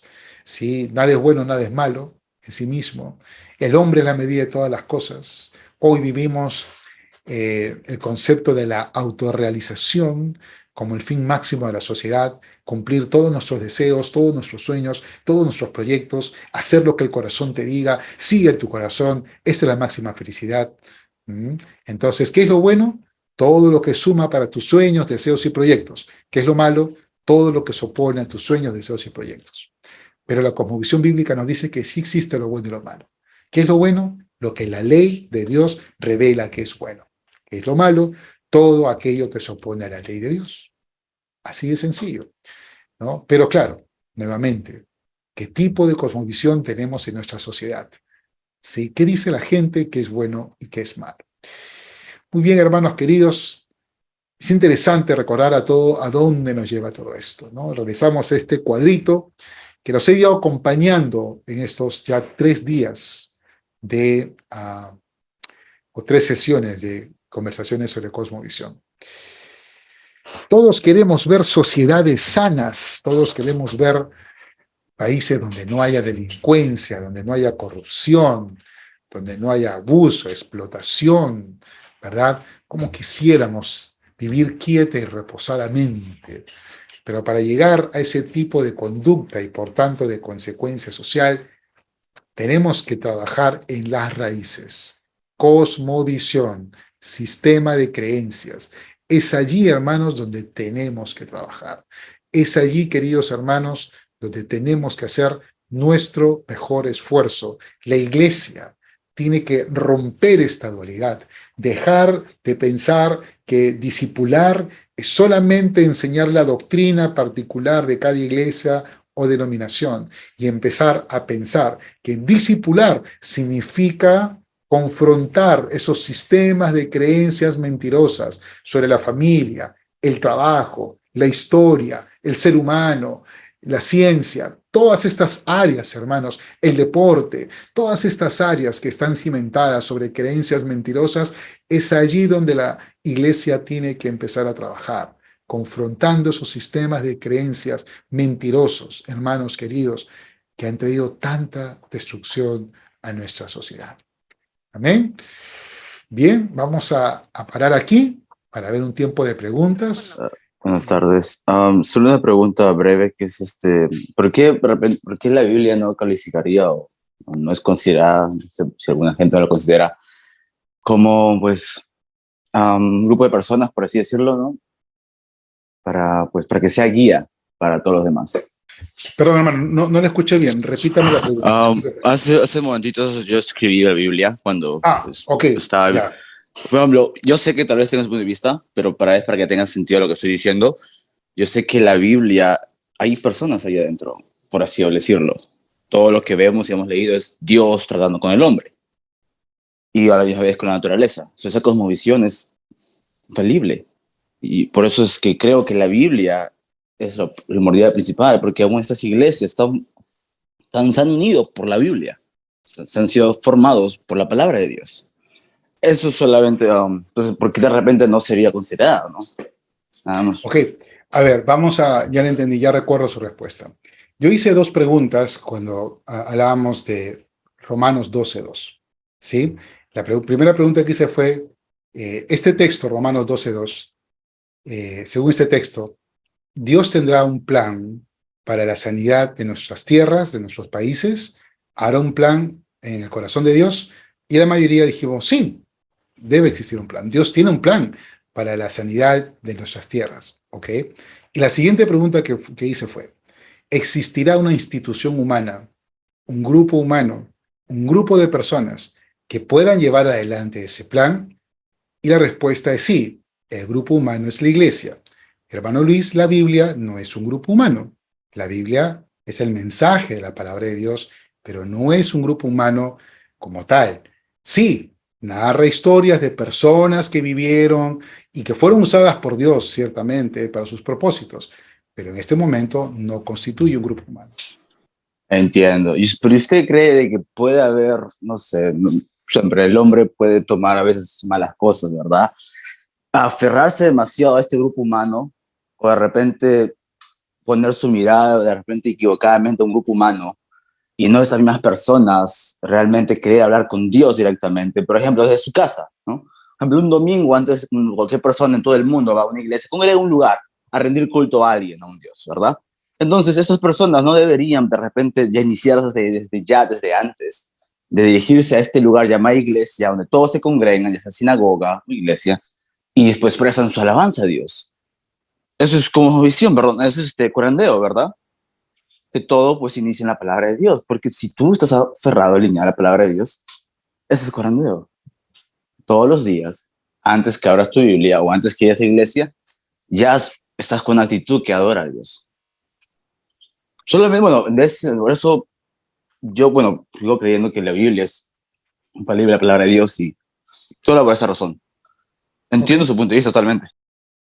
Listo, hermano, gracias, ya lo escuchamos. Corandeo es consagrar toda nuestra vida a Dios, no solamente la adoración en la iglesia, no solamente en nuestro tiempo devocional, sino mi trabajo, mis relaciones, mi trato con mis clientes, mi trato con el policía, con la persona que me transporta, todo, todo, todo consagrado para Dios. Eso es corandeo. Gracias, hermano. Vamos a darle pase a alguien más. Gracias, hermano Luis. Interesantes tus comentarios. Cuando nosotros hablamos de interpretar la Biblia, tenemos que pensar con qué cosmovisión lo estamos interpretando, porque no hay interpretaciones. Si nosotros dejamos que la Biblia se interprete a sí misma, todos nosotros vamos a interpretar una sola cosa. Es decir, hay una sola interpretación y miles de aplicaciones. Lo que pasa es que muchos de nosotros nos acercamos a la Biblia con un lente. Puede ser mi cosmovisión denominacionalista, puede ser mi cosmovisión animista, porque no, en las iglesias que vemos elementos animistas. Por ejemplo, ahora en las iglesias que vemos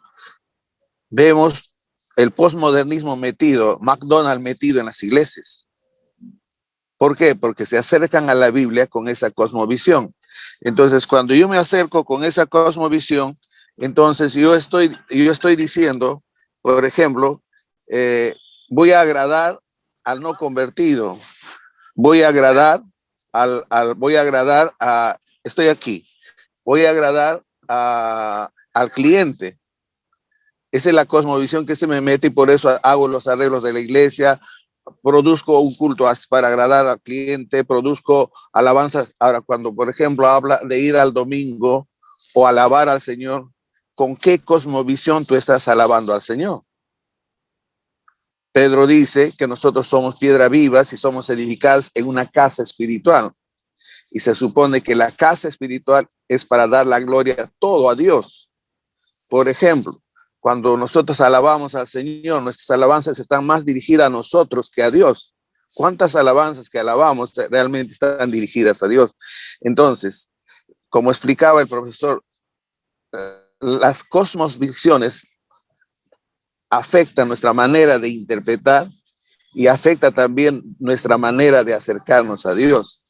Y el reto que Él está dejándonos es Romanos 12:2, donde tenemos que renovar nuestro entendimiento, renovar nuestra cosmovisión, renovar esas ideas a la luz de la palabra de Dios, para tener una cosmovisión bíblica y acercarnos correctamente a las Escrituras, interpretar correctamente a las Escrituras, acercarme a Dios correctamente como Él es, como Él se merece.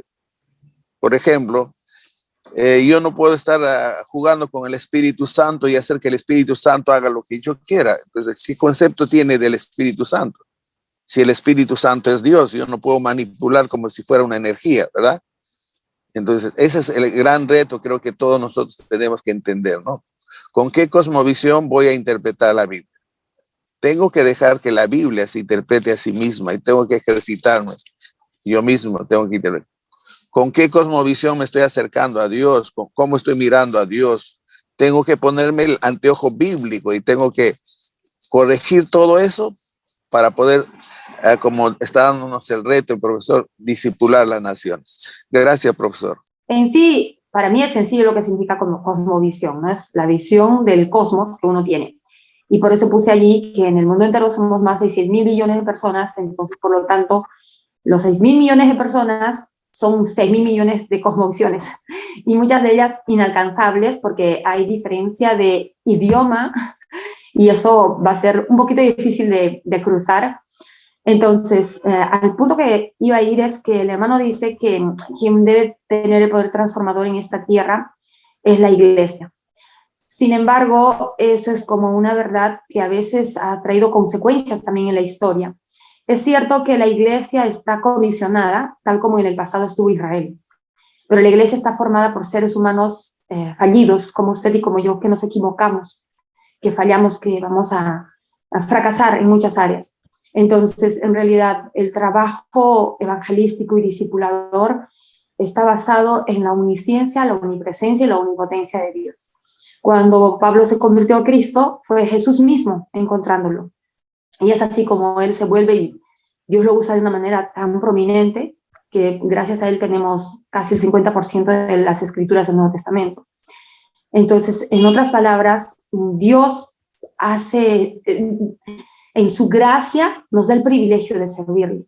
Y es muy importante que nosotros aprendamos a vivir guiados por el Espíritu Santo para que entendamos lo que Él quiere decirnos. No obstante, es gradual. O sea, sí, qué maravilloso sería que absolutamente todos nosotros estemos capacitados al 100% para poder llegar a las naciones y discipular y poder yo estar frente a Pedro Castillo y con unas 2 prédicas lo transforme a un cristiano y todo nuestro Perú se convierta en una teocracia. ¡Wow! ¡Qué genial sería eso! Pero ninguno de nosotros estamos ni cerca del 90%, y eso lo demuestran los apóstoles. Pedro había estado 3 años con él y Pablo le tiene que reprender públicamente porque era un hipócrita. Entonces todos estamos en un camino gradual, y de lo que yo, de cómo empecé hace 26 años atrás, hace 25 años atrás, o sea, he ido cambiando. Entonces, esa cosmovisión en realidad se necesita. Si yo quisiera que digamos quiero aclarar un poco lo que usted ha dicho, porque creo que de pronto, y cuando vean la grabación van a poder corroborar. En primer lugar, si bien es cierto hay 6.000 o 7.000 millones de personas, y en algún momento mencioné que teóricamente habrían tantas cosmovisiones como personas, pero justamente para poder entender cómo funcionan las cosmovisiones es que hemos clasificado estas en las más grandes, las más representativas, las más imperantes, ¿de acuerdo? Entonces, por ejemplo, una persona del África que vive en una tribu o que adora a sus tótems, a sus dioses locales, a sus ancestros, o una persona que practica el taoísmo en el Asia, que adora a sus ancestros, ¿qué tipo de cosmovisión tiene? Animista, ¿no? Está adorando espíritus, cree que sus ancestros van a gobernar su vida, en el caso de los asiáticos, o creen que las fuerzas de la naturaleza, en el caso de los africanos o nuestras religiones ancestrales en los Andes, animismo. Entonces vemos que estas 3 grandes cosmovisiones agrupan en gran manera a la población mundial. Casi yo le invito a que usted analice personalmente la gran cantidad de religiones que hay, y todas calzan en alguna de estas 3 cosmovisiones. Segundo, yo no dije, y lo va a poder ver en la grabación, porque es algo en lo cual yo sí estoy convencido, que la iglesia tenga el rol de transformar o pueda transformar la sociedad. Dije que la transformación, y es más, aclaré, a mí no me gusta emplear la palabra transformación, les aclaré, les dije, yo uso la palabra sanidad de la tierra. Dije que es Dios el que trae sanidad a la tierra, ¿de acuerdo? Vamos a usar la palabra transformación, les aclaré, para entendernos, pero realmente estamos hablando de sanidad de la tierra, porque el único que puede sanar la tierra, el único que puede transformar la nación es Dios. ¿A través de quién? Lo digo yo. Efesios 3:20 dice que la iglesia es la plenitud de aquel que lo es todo en todos, Cristo. ¿Cuál es la máxima o quién es la máxima expresión de Cristo en la tierra? La iglesia, querida hermana. No lo digo yo. Efesios 3:20. Usted puede revisar la escritura. Entonces la iglesia es esa familia de Dios que Dios ha puesto en la tierra para que haga su voluntad. Y a través de la obediencia y la rendición a Dios, el corandeo, ser un agente de Dios para la sanidad de la tierra. Por último, usted menciona una palabra que para mí me parece un poco peligrosa, es una opinión personal. Cuando usted habla de llegar al presidente y en 2 o 3 prédicas él pueda convertirse y tener una teocracia. La teocracia no es parte del plan de Dios para las naciones. La única nación en la historia de la tierra que ha tenido teocracia fue Israel. Y los mismos israelitas la desecharon cuando pidieron a Saúl. Entonces, no creo que la teocracia, es decir, que la iglesia tenga, o la teonomía, que realmente la evidencia, tenga la obligación o el deber o el llamado a gobernar desde el poder político. No, yo no he mencionado eso ni lo he sugerido, para nada. Entonces, hermana querida, muy interesantes sus aportaciones. Yo le animo a que vuelva a ver la grabación y se va a dar cuenta que mis palabras, en todo caso, no fueron bien entendidas. Gracias, hermana. ¿Qué es la justicia según la Biblia? Bueno, la justicia según la Biblia es interesante. La justicia nos habla de rectitud en primer lugar, ¿ok? Nos habla de una vida recta a la luz de los mandamientos de Dios. Hay un concepto humano de justicia que es equidad. Yo pienso que la justicia tiene que ver con cumplir las exigencias de Dios. Y voy a poner un ejemplo un poco extremo, ¿no? Cuando el Señor Jesús nos dice que si alguien nos ofende, debemos perdonar. Y si alguien nos ofende 70 veces 7, debemos perdonar 70 veces 7. Yo pregunto, ¿eso es justo? ¿Es justo perdonar 70 veces 7 a alguien? ¿Qué dicen ustedes?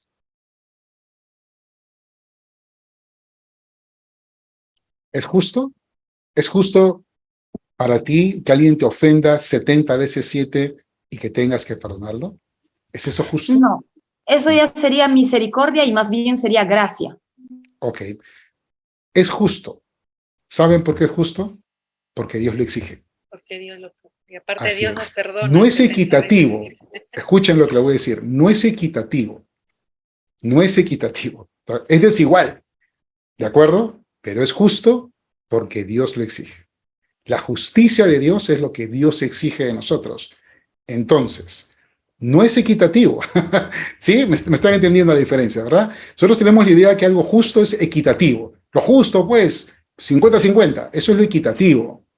Y está bien que defendamos a veces esa posición, pero lo justo es lo que Dios exige. Y si Dios exige de mí que yo perdone 70 veces 7, es lo justo. ¿Es equitativo? No, no es equitativo, pero es lo que Dios exige de mí.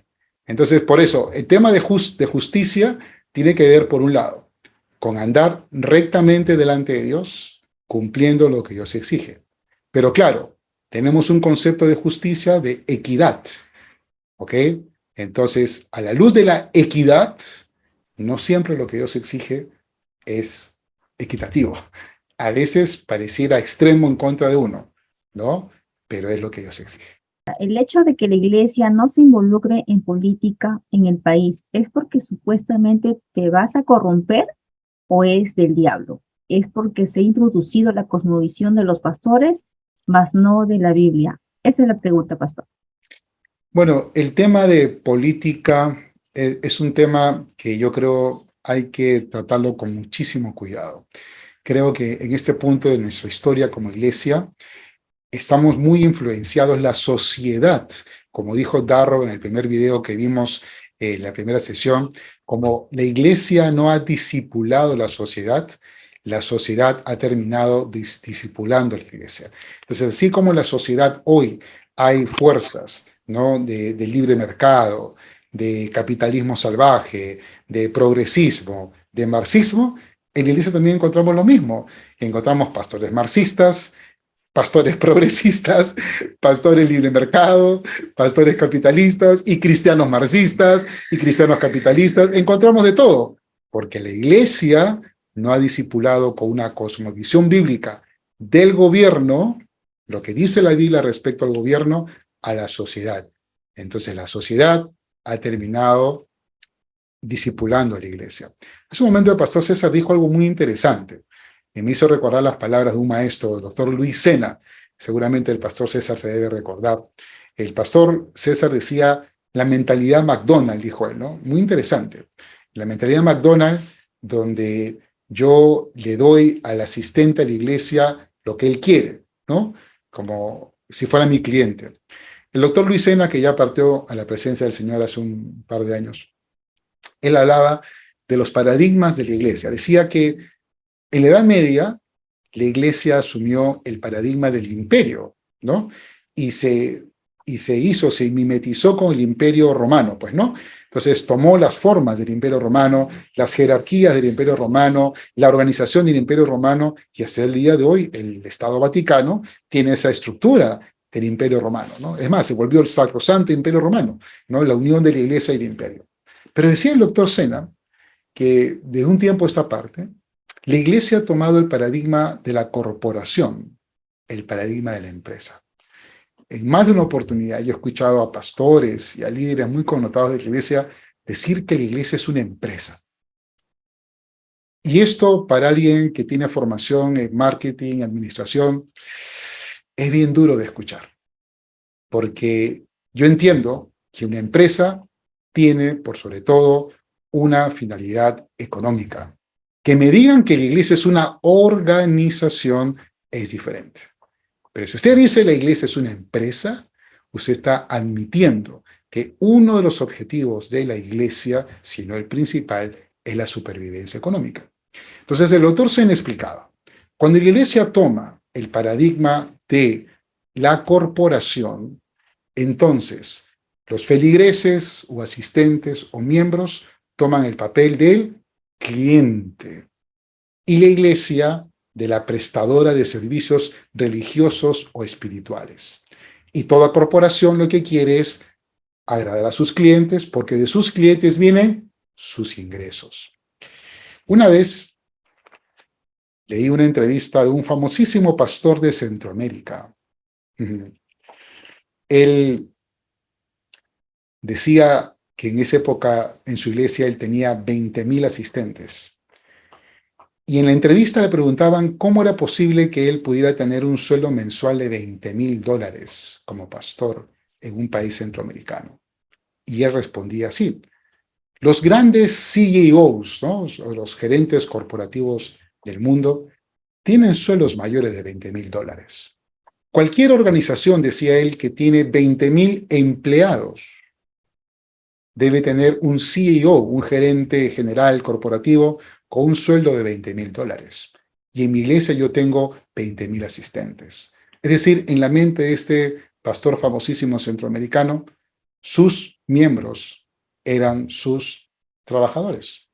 Por tanto, él justificaba así su sueldo. Entonces, queridos hermanos, ¿por qué les hablo esto? La iglesia va asumiendo paradigmas, cosmovisión, va asumiendo modelos. Y hoy, lamentablemente, un sector de la iglesia ha caído en un paradigma de iglesia como empresa, como corporación, como proyecto político, como proyecto de transformación social, XXXX. Y nos estamos desviando del propósito principal de la iglesia, mostrar la plenitud de Cristo, que cuando la gente vea a la iglesia, pueda ver a Cristo mismo encarnado. Ese es el motivo de la iglesia. Si un pastor debe o no participar en política, es una discusión de otro momento, pero en este momento lo que yo quiero señalar es de que la iglesia ha llegado a ser discipulada por la sociedad. No, pastor, era para decirle lo de que sí me parece justo, porque si no, ¿qué sería de mí? ¿No? No sería salvo, o no estaría en la, en la santidad progresiva, ¿no? Para que me lleve a la salvación. Perdón, Y perdón, disculpe, Pastor Douglas, ¿qué es lo que le parece justo? Discúlpeme, por favor. las 70 veces. Ah, ok, sí le parece Las justo. 70 Ok, está veces, bien. ¿no? Ya, Porque claro. a la edad de 20 años, que eso fue el año pasado nada más, ¿no? Somos de la misma promoción, Pastor. Sí. Habrá iglesias que son como partidos políticos que por ley, eso me he enterado recién, que por ley tienen que sus congresistas dar su diezmo, por lo que usted está hablando como clientes, ¿no? Entonces, ¿qué? O sea, en la ley de Dios nos permite dar un diezmo, ¿no? Pero ahora, ¿eso cómo lo estamos tomando? ¿Cómo es la cosmovisión de algunos de nosotros, los pastores, que estamos quizás reclamando algo que es por ley y por ley de Dios? Igualito está sucediendo hoy en día en los partidos políticos, que ellos reclaman por ley ese 10% que tiene que dar el, ¿cómo se llama?, el congresista que ha salido. Amén. Mire, una vez hace años, casi 20 años creo, yo estaba fuera de Lima y vine a Lima y fui a un culto de una iglesia cuyo pastor se estaba presentando para un cargo político. Y bueno, yo fui al culto, ¿no? Entonces terminó la parte de la liturgia, la alabanza y la predicación, muy bonito todo, y viene la parte de los anuncios. Entonces sale un pastor asociado y dice: hermanos queridos, no se olviden que esta tarde vamos a estar en tal parque, por favor vengan con sus carros para llenar las pancartas, recojan sus volantes y vamos a salir a apoyar a nuestro pastor que está... Entonces yo miré y dije: hey, espere señor, ¿usted no sabe que eso está prohibido por ley? ¿Usted no sabe que en la iglesia, por ley, no se puede hacer proselitismo político? ¿Usted sabe que en esta congregación hay gente que no va a votar por ese pastor? ¿Cómo se siente? Entonces yo entendí, hermanos, algo, nuevamente, que para algunos pastores o líderes cristianos la iglesia es un proyecto político, o la iglesia es una ONG para cambio social, o la iglesia es una corporación. Pero entonces, quizás, seguramente pronto el pastor César nos sorprenderá con un buen curso de eclesiología. Lo necesitamos. Necesitamos volver a entender qué es la iglesia. La iglesia no es una corporación, no es una empresa, no es una ONG, no es un partido político, no es un club. ¿Qué es una iglesia? ¿Qué es una iglesia? ¿No? Debemos volver. Y antes de darle paso a la hermana Daisy, me parece muy interesante lo que comenta aquí la hermana María Silva acerca de la palabra en griego de justicia, que significa equidad, específicamente justificación en caso del cristiano. Entonces, ¿por qué no es equidad, justicia? Yo daba este ejemplo. Humanamente, perdonar 70 veces 7, humanamente no es equitativo, humanamente no es justo, humanamente. Humanamente, en una cosmovisión humanista, secular, sin Dios, lo justo es lo equitativo. Pero entendemos desde la Biblia que lo justo es simplemente lo que Dios exige. Eso es lo justo, lo que Dios exige. Pienso que la iglesia debe de involucrarse, supongo que es hablando acerca de si los pastores deben participar. Es la opinión de la misionera, dice, ¿no? Pienso que la iglesia debe de involucrarse. Primero, documentarse, formarse y actuar, y poder llegar a impactar a la población. Ok, si lo está, y sería lindo que nos pueda aclarar la idea, si lo está proponiendo como la iglesia debe involucrarse como proyecto político de esta manera, o si la iglesia en su concepción de la misión de la iglesia debe involucrarse socialmente. ¿Sí? El último tema de esta enseñanza se llama justamente el rol de la iglesia en la sociedad, ¿no? Y vamos a ver a la luz de la cosmovisión bíblica cuál es el mandato de Dios para la iglesia, cómo debe involucrarse en la sociedad. Entonces, coincido que para entender mejor Hermana Jerry está alzando la mano. ¿Qué les parece si ella misma nos lo explica? Claro que sí, Adelante, hermana Jerry. adelante, hermana Puede Jerry. prender su micro.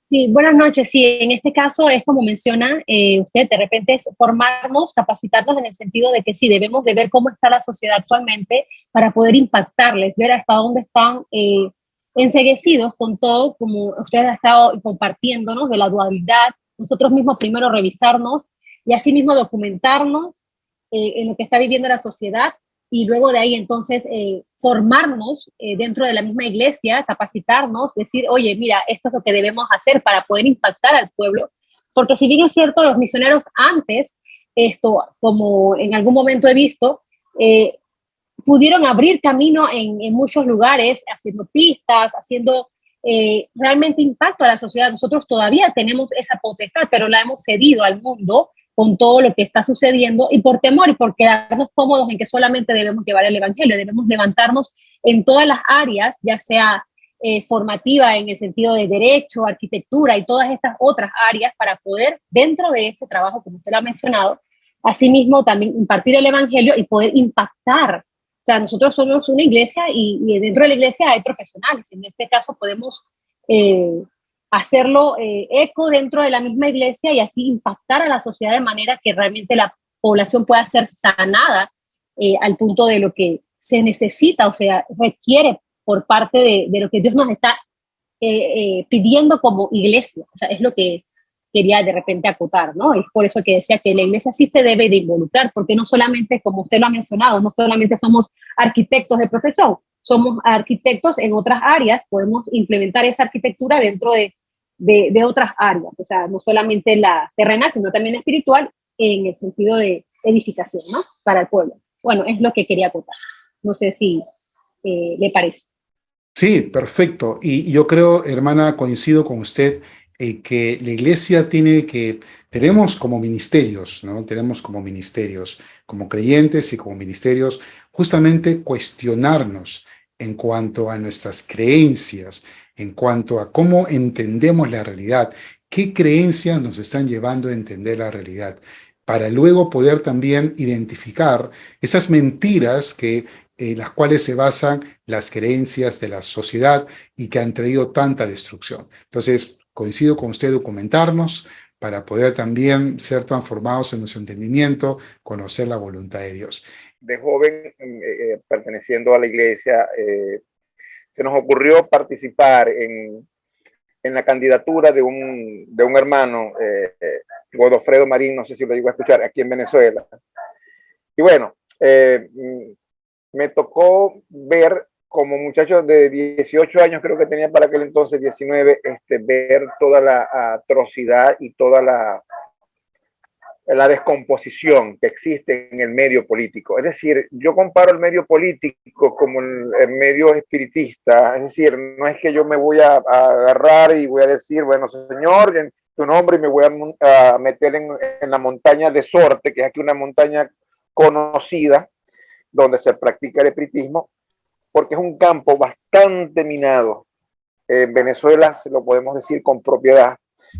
Si que usted como cristiano participando en ese terreno a veces puede hacer más daño que el beneficio, porque empieza una matriz de mentiras que pueden ser hasta calumnias, pero que al final lo que hacen es que los que están más débiles en la fe terminan de, bueno, pero si este no es el pastor o este no es el líder, el hermano de la iglesia, y mira que esto están involucrando, porque tristemente la política siempre se presta para juegos que no han sido los correctos. Si es verdad, como pueblo del Señor y hablando ya de cosmovisión, entendiendo que nuestra santidad comienza desde que despertamos, ¿no? Nuestra consagración desde que abrimos los ojos. Y en nuestra casa, yo en estos días meditaba, ¿no? Y le decía, Señor, ¿cómo miro yo afuera cuando me cuesta a veces controlar mi hogar? ¿Cómo me cuesta a veces que nosotros como familia podamos ser disciplinados en lo que es lo propio, la santificación, el poder tener nuestros momentos, y a veces no darle importancia a lo que tenemos entre comillas como secular, que de verdad me llamó mucho la atención cuando cuando la definió como sin Dios, ¿no? Cuando he entendido que en cada minuto, segundo de mi vida, Dios está presente. Entonces me cuesta organizarme aquí en mi casa, ir afuera y tomar las riendas, vamos a decir, políticas, para irnos a ese punto. Tiene que haber una cultura inmensa desde nuestros muchachos crecer con que nosotros como padres asumamos la responsabilidad de hacerles entender que la iglesia, que eso que usted ha repetido en muchas ocasiones, que yo como taxista, que yo como el repartidor, como el tiendero, como el pastor, tenemos la misma obligación de santificarnos delante de Dios. Es decir, entender que usted como pastor tiene, o yo soy jefe de una empresa en el área de almacén, que aquí es muy conocida, una empresa que se llama Cervecería Regional, para que sepan. Tengo la obligación con mi testimonio de demostrar el carácter de Cristo en mi vida, de que donde diga ese Señor es distinto, pero ¿qué es? Señor es cristiano. Mostrar con nosotros con el ejemplo de que sí hay un Dios que cambia, pero tenemos que permitírselo, porque Dios no nos obliga, Dios es un caballero. Miren, yo quisiera dejar una pregunta en el aire. ¿Por qué es que queremos participar en política? ¿Por qué es que pastores, cristianos en general, se interesan por la política? Creo que todos los creyentes queremos ver nuestra nación sana.